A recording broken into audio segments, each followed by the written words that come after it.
Welcome, aspirants, to today's explainer presented by Rungta IAS Academy. Today we're decoding a really crucial historical juncture for your General Studies Paper 1 syllabus. We're looking way beyond the standard politics of the 1947 partition and diving deep into the absolute geographical complexities and massive data deficits that made drawing these borders a practically impossible task. Exactly, sir. We so often study the partition as just lines drawn on a map in comfortable offices. But the reality? It was a harsh, physical imposition on the actual landscape. To truly score well in your mains, you need to understand how this abstract cartography violently crashed into the reality on the ground. So let's dive right into this. Here's our quick agenda for today's masterclass. We'll be covering the geographical dilemma, Punjab's data crisis, Bengal's topography, the messy transition from paper to reality, and finally, our UPSC mains focus. Make sure to note these down as high-value fodder points for your answers. All right, moving to Section 1, the partition's geographical dilemma, a crisis of cartography. The core conflict here is just fascinating. The terms of reference demanded territorially contiguous religious majorities. Sounds simple on paper, right? But the geographical reality was a massive web of mixed demography. It required enclaves, protected corridors, and intricately shared socioeconomic resources. So the political imperatives directly clashed with these demographic realities, literally leaving entire populations stranded.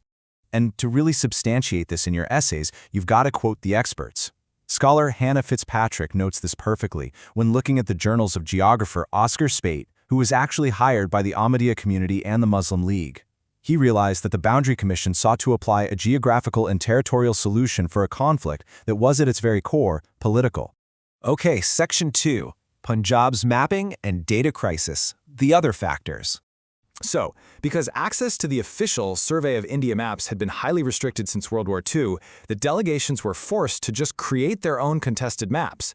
They submitted wildly different depictions of living patterns, socioeconomic resources, the railways, and absolutely vitally, Punjab's intricate canal network. What actually constituted accurate data was completely up in the air.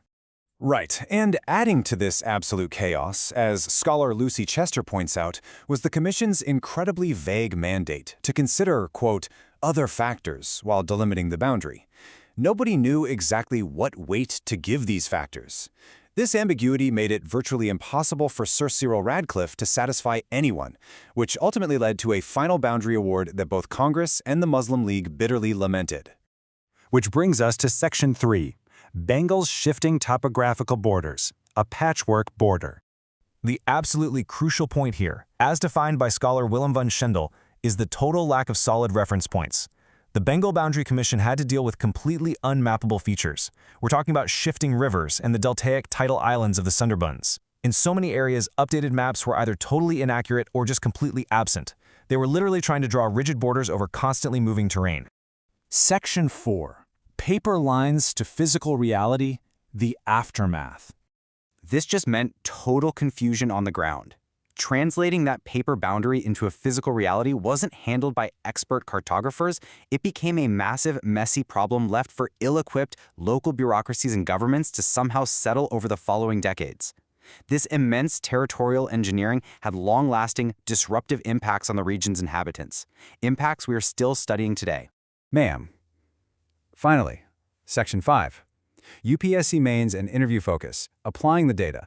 Let's talk strategy. Here is a highly probable 15-marker mains question for you all. Analyze how geographical realities and data deficits complicated the boundary-making process during the 1947 partition. Now, when you structure your answer, please do not just talk about the Mountbatten Plan. Use the specific data points we just discussed. Talk about the restricted Survey of India maps, the conflicting data sets over Punjab's canals, and the unmappable shifting rivers of Bengal. This should be your primary analytical framework. Absolutely. And to conclude your essay, you want to leave the examiner with a truly powerful thought. Note down this brilliant insight derived from the source texts.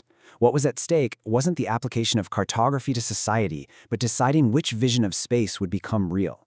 Ask yourselves, how does this historic struggle over space continue to shape the geopolitics of the subcontinent today? Thank you so much for joining this explainer. Keep revising and keep analyzing.